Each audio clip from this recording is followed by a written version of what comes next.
Hi, everyone. Judge Andrew Napolitano here for Judging Freedom. This is Thanksgiving Day weekend 2023, and it's our Intelligence Community Roundtable with my dear friends and colleagues, Larry Johnson and Ray McGovern. Larry, Ray, welcome here. Always a pleasure. Thanks, Judge. Larry, how badly has Ukraine lost the war with Russia, and how long will it take before the neocons and the policy makers in the Biden administration and the money spenders will come to realize their colossal mistakes? Two different questions. I think Ukraine's actual ability to sustain this war is probably going to end by January, maybe February at the latest. A lot of it hinges upon how much financial support the West can supply, but already the West is balking at that, with the exception of Germany. And even verbal promises don't necessarily guarantee the arrival. On the neocon side, though, they're never going to give up. You could stake them naked in the desert and pour oil all over them, set it on fire, and they would still say, "There's no fire. I don't feel any heat." It's just they are out of touch with reality, and they're so convinced that they have some sort of holy mission to carry out that requires the United States to dominate the world and Russia and China to disappear. They're never gonna relent. They will never let up. Ray, so in the past week, Foreign Minister David Cameron of Great Britain, who's the former prime minister, spent 2 days with Vladimir Zelensky, the president of Ukraine, and Lloyd Austin, the American Secretary of Defense, spent 2 days with him. I can only imagine they brought him bad news, not good news, or a political pap. But my question to you has to do with your former colleagues. Would the CIA have known in advance so as to brief Secretary Austin? Would MI6 have known in advance so as to brief Foreign Minister Cameron what Zelensky's attitude is and what he would say when they told him the bad news, if you follow me? I do follow you, Judge. And, I have to confess that Zelensky is so public, and such news coming out of the of Ukraine and Kiev in particular is so plentiful that if they don't know what to expect, well, they're just not paying attention.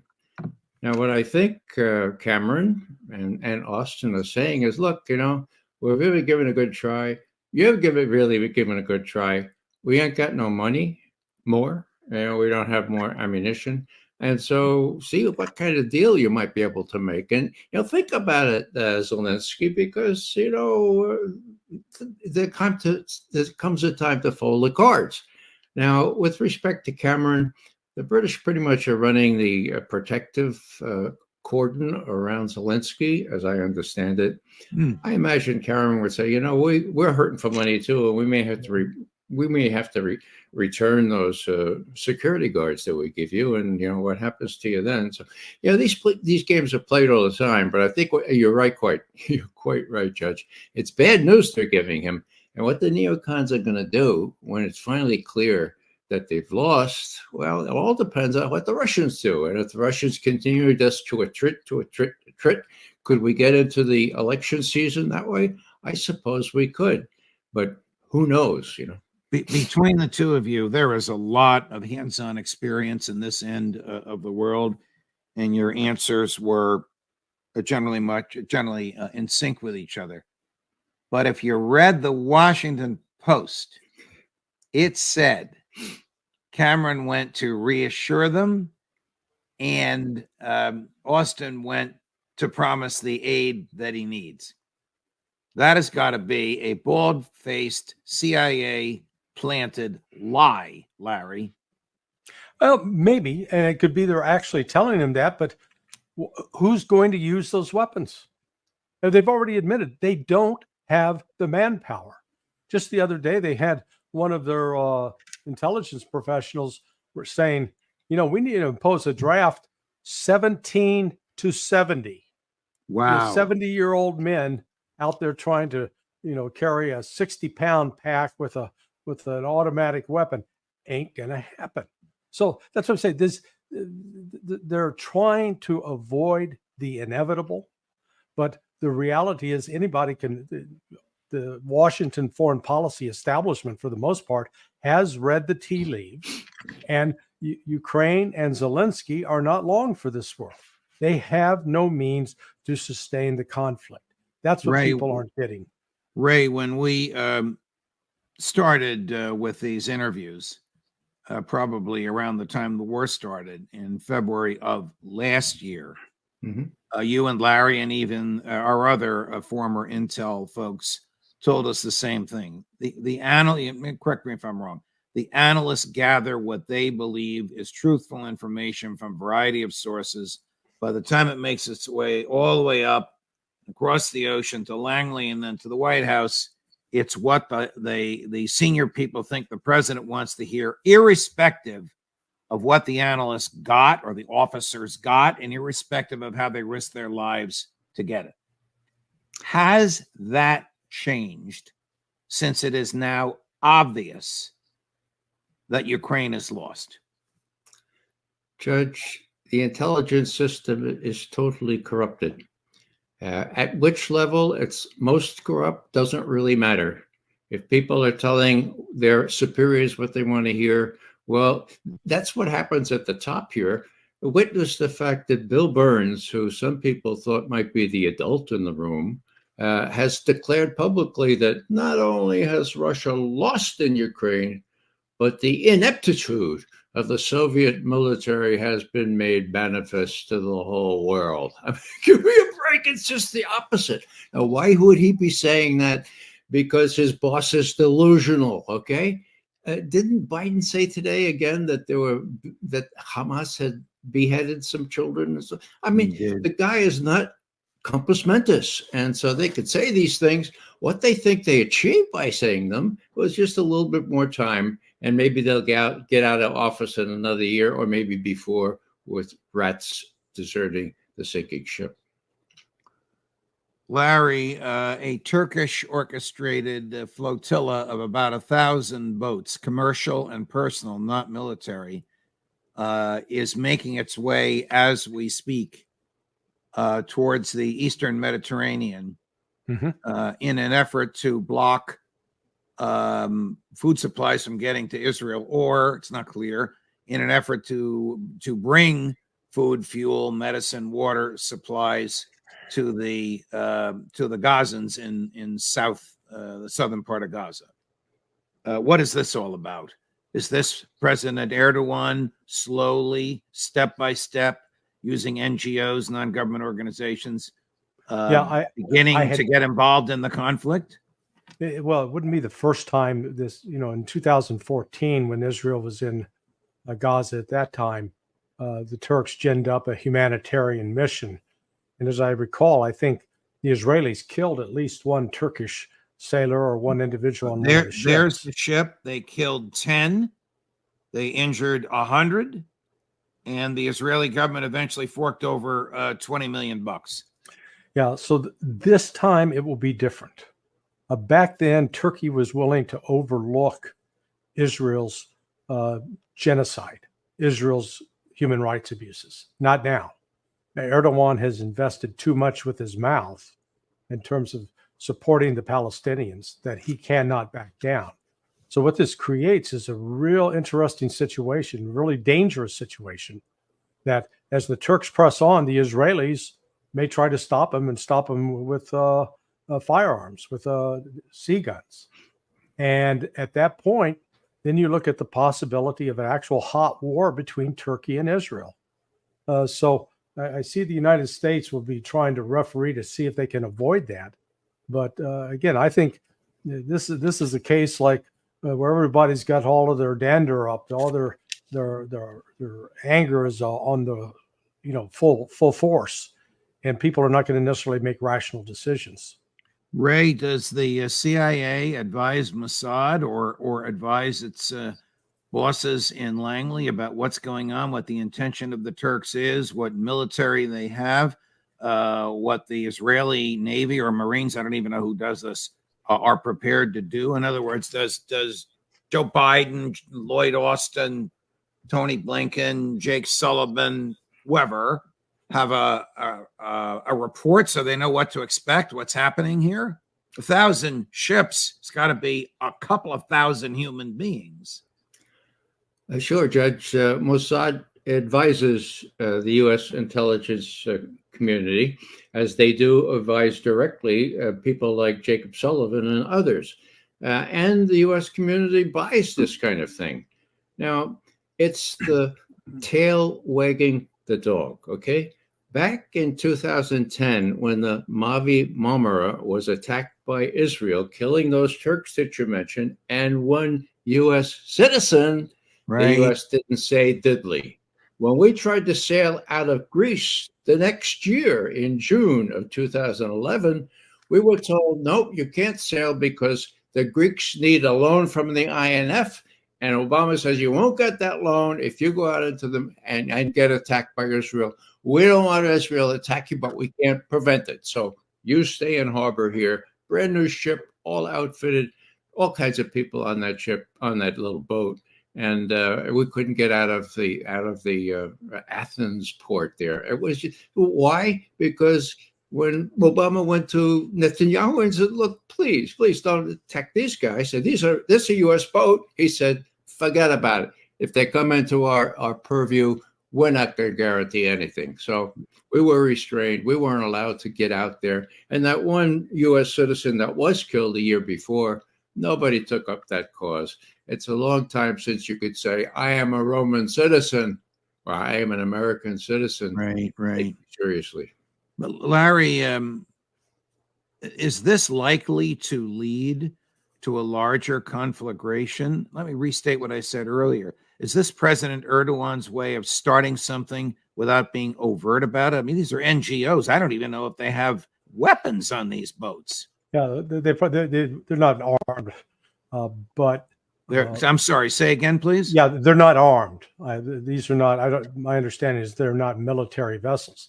Now, what would be interesting is if Turkey asked Russia to provide it with a naval escort to go forward. That would be a significant escalation. But I think Erdogan's playing chicken with Israel on this. But he's going to do it in a way that he's going to force the Israeli hand to attack more civilian targets. That's what the Israelis have been doing. They've been attacking civilian targets, claiming that anybody that is in the vicinity of Gaza is a Hamas terrorist.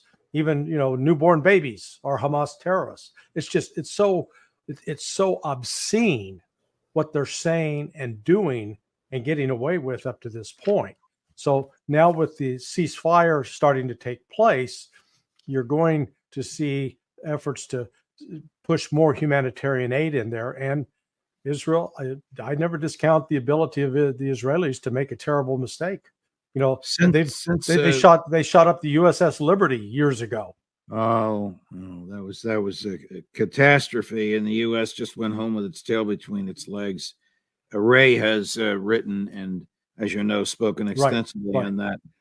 While this is going on, President Putin, cut one, Chris, made the following statement at a BRICS conference. We call for joint efforts of the international community aimed at de-escalating the situation, a ceasefire, and finding a political solution to the Palestinian-Israeli conflict. And the BRICS states and countries of the region could play a key role in this work. He's obviously talking about a two-state solution, Ray, or is he sending some sort of a subliminal message to Joe Biden? Part of what he said, and we didn't get on the clip, was there are some unnamed players here who would like to see the war extended and more people involved. I don't know if he's talking to Joe Biden when he says that, Ray. Well, I think he's taking the ostensibly responsible position. We need a ceasefire. He's only supported by about 95% of the countries in the world. I don't see much significance in that particular clip, other than the fact he's going on record saying, look, the BRICS can help here. Even India, if you be a little bit more malleable and a little bit more helpful, we can do this as a unit. And that's big because the BRICS are the big new element on the international scene. So, Larry and Ray, I want to play a clip from Matt Miller, the State Department spokesperson, praising the Chinese. And then we're going to play a clip from President Xi, which that basically challenges everything that Matt Miller said. But the most significant thing, and I'm playing this to raise your blood pressures this holiday weekend, the most significant thing Miller says is at the very last 5 or 6 words, that when he and Secretary Blinken were in Asia and speaking with the Chinese foreign minister, they said to Blinken, the U.S. is the indispensable nation. Now, I can't imagine the Chinese saying that, but I'll let you listen to what he said, and then we'll analyze. We would welcome China playing a constructive role in the Middle East. The secretary has made this clear personally in his conversations with Wang Yi.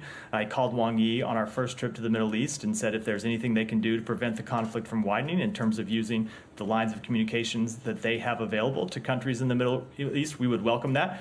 He followed up on that conversation with Wang Yi is here, and they had a very productive conversation about it. To the larger question, though, I would say one of the things that we heard repeatedly from every party with which we engaged on our last trip was the indispensability of the United States. Come on. Who's going to believe that the Chinese spoke about the indispensability of the United States? They don't believe it. It's not true. They would never articulate it, Ray. No, not unless there was a mistranslation, you know. If the Chinese said, yeah, the U.S. is important, well, somebody could translate that into, that's what the neocons want to do. They want to be indispensable. That's what they told Joe Biden. That's why he keeps saying it. He said, Madeleine Albright had it all correctly right. Indispensable. We're exceptional. Well, we're exceptional in the case that we're just done compass mentis when it comes to having a lucid foreign policy. And the next few months are going to show that in spades. Before you respond, Larry, we're going to play President Xi, who obviously doesn't say anything of the sort about American indispensability. I will read the subtitles for the benefit of our friends who have this on audio only, and then I want you to weigh in, Ray, and then we're going to go to another subject. I mean, Larry. The root cause of the Palestinian-Israeli situation is the fact that the right of the Palestinian people to statehood, their right to existence, and their right of return have long been ignored. I have emphasized on many occasions that the only viable way to break the cycle of Palestinian-Israeli conflict is the two-state solution. In the restoration of the legitimate national rights of Palestine and the establishment of an independent state of Palestine. There can be no sustainable peace and security in the Middle East without a just solution to the question of Palestine. China calls for early convening of an international peace conference, an international peace conference that is more authoritative to build international consensus for peace and work toward an early solution to the question of Palestine that is comprehensive and sustainable. Ooh, did you hear him say the U.S. is indispensable, Larry? Yeah.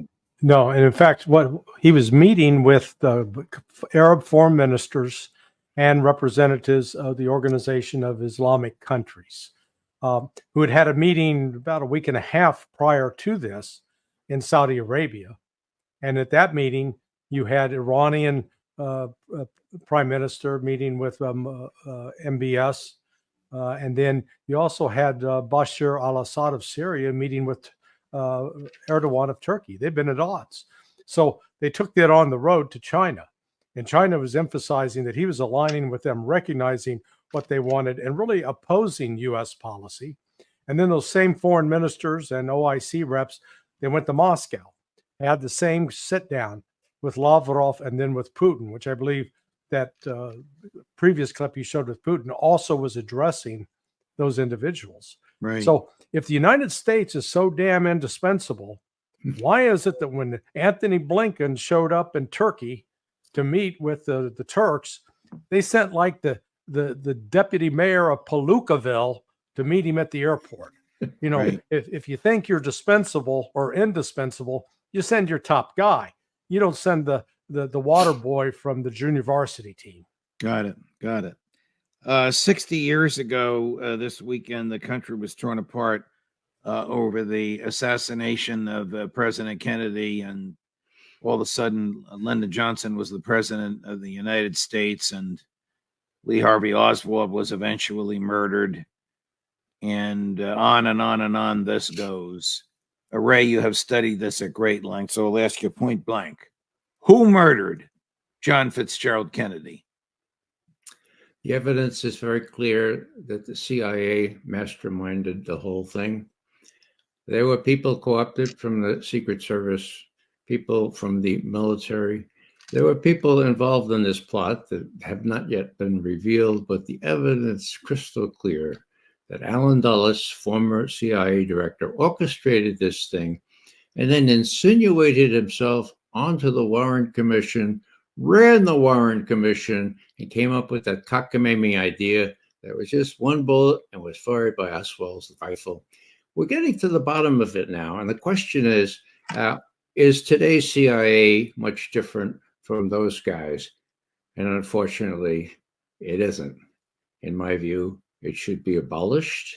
There should be some independent analytical group set apart where they could tell the president what's up. And if you want to overthrow governments and do other dastardly stuff, well, put them in the Pentagon where they belong. But the days of this bifurcated analysis and operations agency, a historic fault in terms of the two sides never being able to be in the same agency, those are over. And we should recognize this 60th anniversary and the terrible consequences of what happened. Larry, think about that. Larry, do you and do modern day agents, officers, and analysts generally agree with Ray McGovern, with what our friend Ray just said? Well, I'm not sure a lot of analysts would necessarily agree with Ray. I agree with Ray. The evidence, at least the medical evidence, I don't know who killed Kennedy. We could speculate as far as people that had motive and means to do so. What is clear, though, is that the medical evidence from the autopsy makes it very clear that it was not a bullet fired by Lee Harvey Oswald that killed Kennedy. So you have to proceed from the basis of those facts. But Ray is exactly right about, the CIA needs to be burned to the ground right now and rebuilt because once you introduce this concept of foreign operations, so we're not talking about the task of a foreign of a U.S. case officer going overseas, trying to recruit people who work in sensitive government positions for other countries to give us information, to spy for us. We're not talking about that. We're talking about people who embark on these projects, such as to fund the Contras in Central America and to set up, to sell weapons to Iran. Selling weapons to Iran while we're declaring Iran as a terrorist state, that's what the CIA was doing. And anybody who would attempt to interfere with that would then receive either pushback or worse. So the entire process has been corrupted by the operations taking precedent over intelligence. Why has, Ray, no president from George W. Bush up to Joe Biden, including Donald Trump, who promised that he would do this many times? He promised me personally and privately, but forget about me, probably said publicly. And then, of course, he changed his mind. Why has no president revealed these files? That's a simple one, Judge. Fear. F-E-A-R. Of whom or of what? Of the people who run the CIA and have this bevy of emigres and other people from places like wherever, okay, including the mafia, at their beck and call to do you in if you go out of line. Now, when Trump came in, okay, before he was inaugurated, Senator Schumer told Rachel Maddow, "Hey, Rachel, invite me on," and she did. January 2017. Senator Schumer, you say that Trump is not really not acting like a smart guy. What do you mean? Hey, Schumer, I thought he was a smart guy, but he's taken on the intelligence community, and they have 6 ways to Sunday they get back at you. Got it. Rachel. Okay, we'll go to the next. I mean, hello. Yeah. What is that? That was someday, a warning. Someday we'll talk about this at great length. I don't want to ruin people's holiday weekend, but a lot of people are talking about it because it's the 60th anniversary. Yeah. My dear friends, thank you for everything you do for the show, everything you do for all of our viewers. Enjoy this great, quintessentially American holiday weekend. We'll see you next week. You too, Judge. Thank you. We're almost at 240,000 subscribers. We'll hit 250,000 by Christmas. Thanks to you. Have a great holiday weekend. Judge Napolitano for Judging Freedom.